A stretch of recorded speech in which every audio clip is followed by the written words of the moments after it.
Thank you to our DILG Secretary John Vic.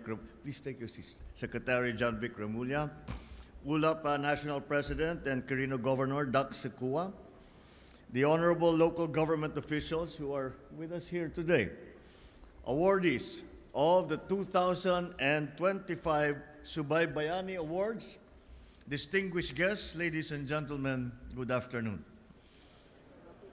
Kinikilala natin ngayon ang mga lokal na pamahalaan at ilang DILG regional offices na piniling mamahala at gampanan ang kanilang tungkulin ng mahusay, tapat at may malasakit sa kanilang nasasakupan.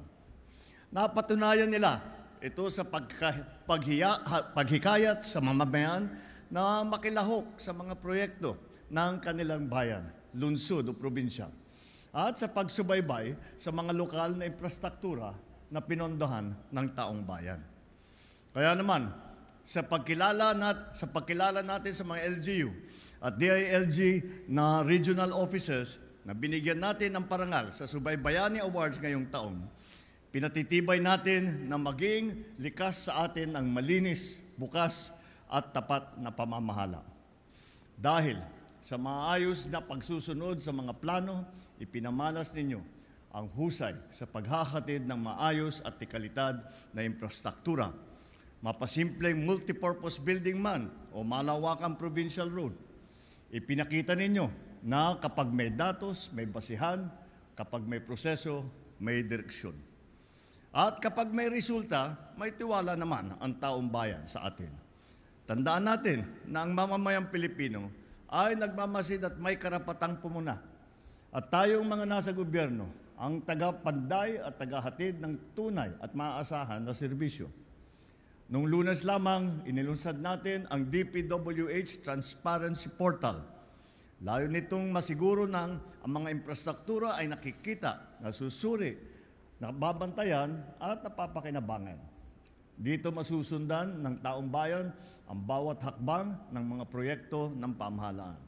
Mula sa procurement process, sa paglalatag ng mga pundasyon, hanggang sa tuluyang magamit ng komunidad ang mga nasabing proyekto. Inaasahan natin na kapag bukas tayo sa publiko, mas titibay ang kanilang tiwala sa gobyerno, mas lalawak pa ang kanilang pakikipagbahagi sa ating pagbabago. Maliwanag sa mga kwento ng most significant change stories ang tunay na epekto ng mabuting pamamahala, mga salaysay ng pagbabago. Ito ang mga aksyong dapat pamarisan, mga aral na dapat ibahagi, at mga tagumpay na dapat ipagmalaki. Naway magsilbing gabay at inspirasyon ng mga karanasan ng ating mga mamamayan upang umunlad ang ating mga komunidad. So, to all 126 LGUs who have been hailed as exemplars, the 9 top overall performers, the 3 DILG ROs who have demonstrated strong collaboration, transparent processes, and proactive efforts, keep up the good work. Continue to show that the public can trust and rely on their public servants. High quality remains our standard. A government worthy of its people does not settle for mediocrity, does not cut corners, does not waver. We strive for excellence because that is what our citizens deserve, and that is what our country deserves. So let us prove that when the public has access to government processes, they become more empowered as our partners in promoting accountability. That is why, and I say this with my as a firm belief, we must further strengthen an open and participative governance at all levels.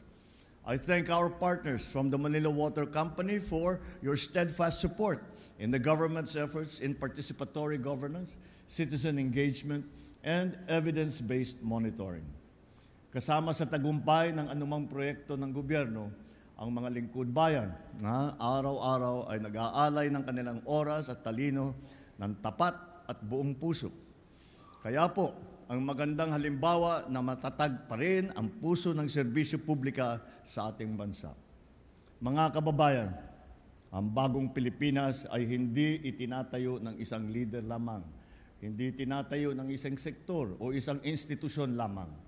Ito ay binubuo ng bawat kawani ng pamahalaan na tapat na naglilingkod sa ating kapwa at bawat mamamayan na handang makibahagi sa mga proyekto ng pamahalaan.